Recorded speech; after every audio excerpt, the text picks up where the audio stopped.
Hi, everyone.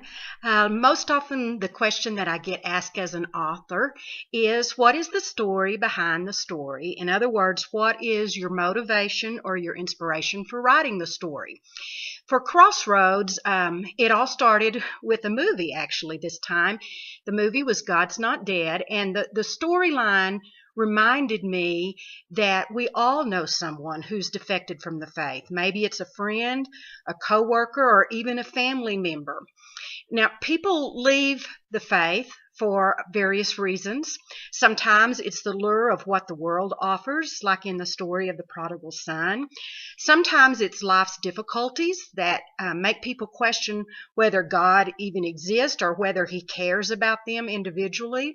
And sometimes it's just one small compromise after another that causes people to wander from their faith. Regardless of the reason for them leaving, the question for us becomes, how would God have me respond? Remember that Jesus' whole mission on earth was to seek and to find those that were lost.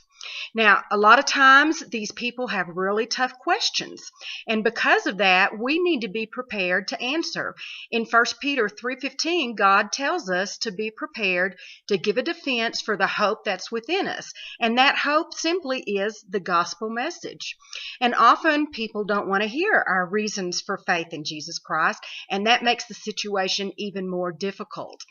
In the story of Crossroads, I tried to explore the tough questions that these people have, their arguments against the faith, and our response. And I came to these conclusions.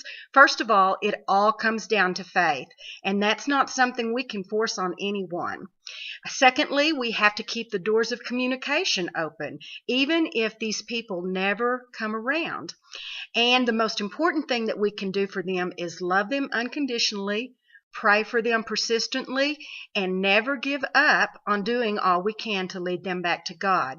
And we always need to remember, too, God loves them more than we ever could, and he is able.